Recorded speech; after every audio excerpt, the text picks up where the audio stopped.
Chapter 13. Max managed to do a little bit of looking around while he was busy stocking shelves at the grocery store. He looked up Marty Reynolds on social media. First person that came up, he showed to East for confirmation. "I already looked him up," East said. "But that's him." He pointed at the image Max showed him. "That's the same shirt he wore at the funeral." Max felt a little disappointed, but it didn't dissuade him. "So, what are you going to do when you find him?" he asked. "We're just going to talk," East said. "Like you did at the funeral?" East stopped stocking. The incident at the funeral wasn't how he expected things to go. "I hope not," he finally said. "I don't know what I was thinking back there. It's a fucking miracle the cops didn't take my gun away." "Yeah, how the fuck did you manage that?" Max asked. "You got the police giving you a pass for fucking everything." "I don't know, man. I guess Carl and Jerry got some baggage or something that gives me a little leeway. I don't fucking know." The memory of the gun at the funeral shot back into East's mind. God damn, I brought a fucking gun to a funeral. What the hell was I thinking? "Your best friend was killed and you wanted payback. I would have brought a 50 cal if that happened to me," Max said. "Knowing you, I wouldn't be surprised." East laughed. "So what are you going to do about that Marty guy?" Max asked. East thought about it. Not about what he was going to do. He already had an answer, but wasn't sure how he was going to answer. He thought about how arrogantly he tried to avenge his best friend only to find out he was dealing with something supernatural. That thing broke into his house and killed Jeff right after. It even showed up at his funeral. Whatever the hell this thing was hunting him. This in mind, East finally had an answer. What was he going to do about Marty?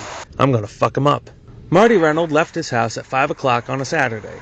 He took one last puff before dropping his joint in the grass. He got in his car and drove to a nearby gas station that he rarely visits. Parking away from the window, he checked his wallet. $3 and a canceled credit card. Not enough to pay for anything important. He opened his glove box, pulled out a snub-nosed revolver, and stuffed it in his pocket. "Here we go." Marty stepped out of his car and walked inside, being as casual as he could. As he walked down the aisle, he eyed the cashier. She was a young woman in her early 20s, not someone who would give him any fuss. He opened the door to the men's room. Looking in the mirror, Marty took a deep breath. He pulled out his gun and checked the ammo. All 6 rounds ready to go. Then came a knock. "Someone's in here," Marty said.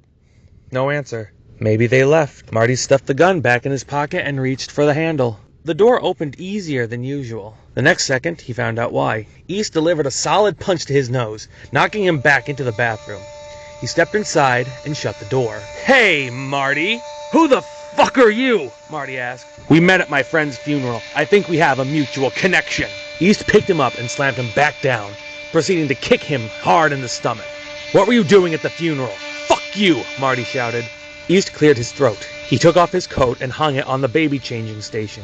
He grabbed Marty by the shirt collar with one hand and grabbed his groin with the other. He lifted him up and stuffed his head in the toilet. He held him there for a few seconds, then pulled him out. "You feeling chatty now?" Marty spit out some water. "Fuck you!"